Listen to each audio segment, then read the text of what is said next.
Don't forget, you can reach the latest episode of Potomac Watch anytime. Just ask your smart speaker, play the Opinion Potomac Watch podcast.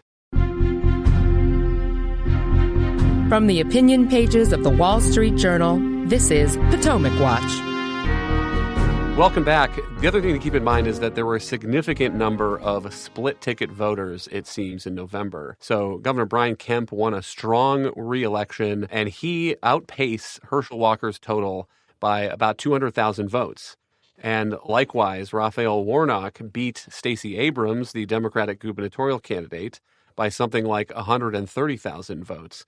And so, MCNAMEE, one of the questions you've talked a little bit about Herschel Walker's past personal problems, his flaws as a candidate. One of the questions I think today is whether many of those Republicans will come home to the Republican candidate and decide that when push comes to shove, they really want Republicans to have another seat in the Senate. But this could be the decisive factor. And one thing I would point out is Georgia's Republican Lieutenant Governor, Jeff Duncan. Here's what he said last week. I showed up to vote this morning. I was one of those folks who got in line and spent about an hour waiting.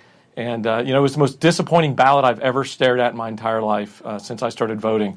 I had two candidates that I just couldn't find anything that made sense for me to put my vote behind. And so I walked out of that ballot box showing up to vote, but not voting for either one of them. MCNAMEE, that is a remarkable thing for a Republican lieutenant governor to say in Georgia. On the other hand, obviously, we have played the clip at the top that Herschel Walker has Brian Kemp's full-throated support. Well, the first thing is that clip makes me think the lieutenant governor of Georgia is probably thinking about his future electoral prospects, expects Herschel Walker to lose, and wants to potentially be able to tell moderate voters that he voted against him. So I don't necessarily think he's representative of the thinking of Republicans in the state of Georgia broadly. He might have his own personal incentives there. But I do think that there is a question about what the difference is going to be between the general election and the runoff in terms of how Republicans are thinking about it. On the one hand, some people in favor of Walker could say that Kemp now has endorsed him after keeping his distance during the general. Walker has also managed to bring in a lot of surrogates. He's had Tim Scott and Lindsey Graham and Tom Cotton and other well-known Republicans who are identified with the mainstream of the party wrap their arms around him and say, we need Walker in the U.S. Senate. So that could encourage some previously reluctant Republicans to vote for him.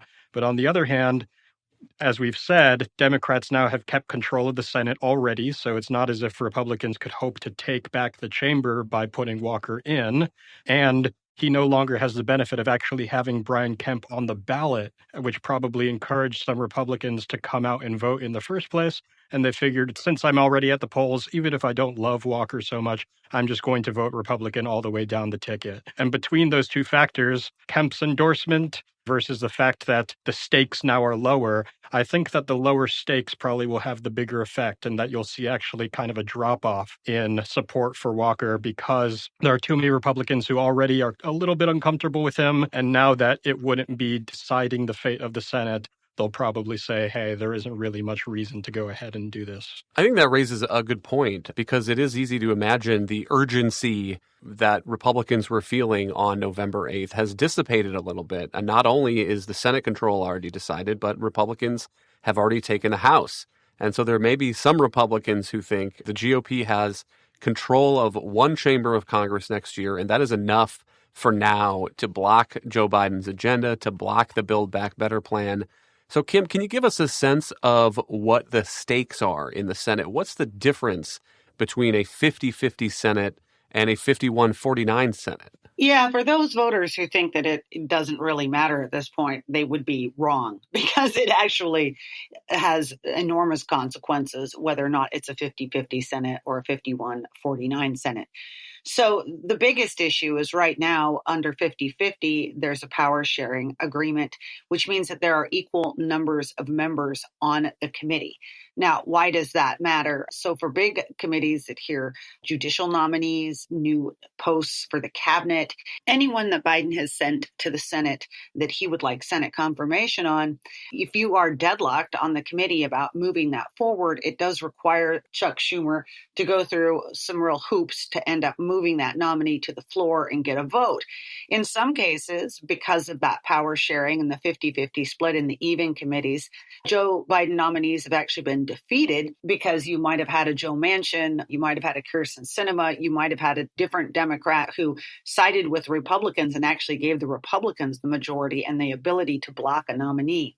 Similarly, and just as big, if you have noticed, there haven't been a lot of high-profile Senate investigations over the past couple of years. One of the reasons is when you have that same equal split on committee is that no one has a majority to vote for subpoenas. If you now have Democrats in a 51-49 committee that have a majority on every committee, they're going to be able to band together and vote to haul people in and have more of these hearings and do investigations and really serve as a counterpunch to anything that the Republicans are doing in the House in their investigations. So it does very much matter. I think the margin point is really significant. Think of everything that Joe Manchin held up in the Senate over the past 2 years. And if you end up with a 51-49 Senate, Democrats can lose Joe Manchin and still be fine. And they have Vice President Kamala Harris as a tiebreaker. 51-49 would get her out of that arduous duty of trudging up to Capitol Hill. Probably no one wants Raphael Warnock to win more than her. I checked the numbers. She has broken ties 26 times in the past 2 years, which is close to a national record. Vice President John Adams has 29 and John C. Calhoun has 31. So if we end up with a 50-50 Senate for 2 more years, I would expect Kamala Harris to blow through those records. But the other thing I would point out, Monet, is that these are 6-year terms. And so I get that the stakes at some level might feel low to some Republicans now, but the reverse, I think, is going to be true probably after 2024. Republicans have a very favorable Senate map in 2024, but what happens in Georgia today may decide what the margin is after 2024 and whether Republicans can get done what they want to get done. Or, if you end up with a Donald Trump on the ticket in 2024, I suppose it could end up deciding whether Republicans take the Senate at all. Absolutely. I mean, if history is any judge, we're going to be sort of in very, very tight Senates for the foreseeable future.